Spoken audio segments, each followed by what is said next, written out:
জিহাদ চাই, জিহাদ করে বাঁচতে চাই। ভারতের দালালেরা, মোদির দালালেরা, ভারতের দালালেরা এবার আকারিক করিস্তানে তোদের চালা থাকবে না রে। এটা হালকা হালকা হবে। সাবধান হয়ে যাও, তোমরা যদি মুসলিমদের উপর অত্যাচার করা বন্ধ না করো তাহলে আমরা বাংলাদেশ থেকে এর বিরুদ্ধে প্রতিরোধ করে তুলব ইনশাআল্লাহ। ইন্ডিয়ার মোদী সরকার সতর্ক থাকো, বাংলাদেশের 20 কোটি মুসলমান তোমার বিরুদ্ধে যুদ্ধ করার জন্য প্রস্তুত। ইন্ডিয়ার মোদী সরকার, আমরা মুসলমান, আমরা শান্তি চাই, আমাদের ধর্ম শান্তি, আমাদের ইসলাম শান্তি। আল্লাহ রাব্বুল আলামিন আমাদের ধর্মকে পছন্দ করেছে। কোন পণ্ডিত মুসলমানদের সাথে সাম্প্রদায়িক সম্প্রীতির দেশ, বিভিন্ন ধর্মের একসঙ্গে বসবাসের যদি কোনো শিক্ষা গ্রহণ করতে হয় সেটা বাংলাদেশ থেকে শিক্ষা গ্রহণ করতে হবে, সেটা শেখপুরের শিক্ষা গ্রহণ করতে হবে।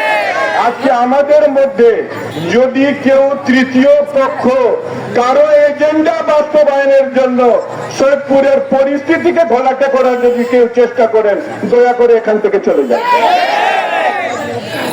আমার ওলামা একরামদেরকে বদনাম করবেন না, আমার শেখপুরের সাধারণ জনগণকে দুর্নাম করবেন না। ইসলাম একটি সৌহার্দের ধর্ম, ইসলাম একটি সাম্যের ধর্ম। আমরা আমাদের প্রতিবাদী কণ্ঠে তাদেরকে দমন করবো ইনশাআল্লাহ। যদি রক্ত দিতে হয়, যদি যুদ্ধ করতে হয়, সেই ভারতে ঢুকে যুদ্ধ করবো ইনশাআল্লাহ। বাংলার মাটিকে অশান্ত করবো না ইনশাআল্লাহ। মুসলিম দুনিয়ার মুসলিম, বাংলাদেশ বাংলাদেশ।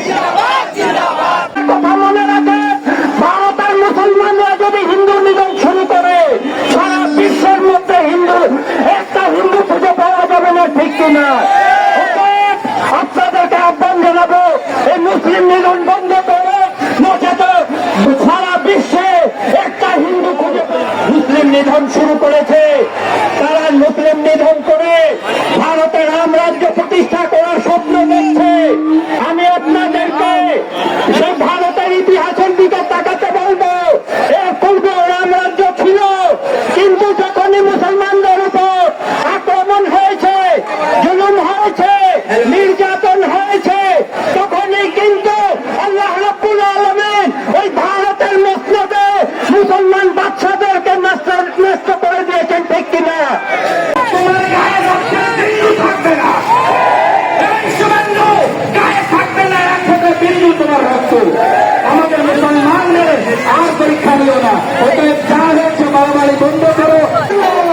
আমাদের বুকের তাজা রক্ত যদি রক্তটা ফেলে দিল, আমাদের জীবন উৎসর্গ করে দাও। আমরা আমাদের জীবন দেওয়ার জন্য প্রস্তুত আছি।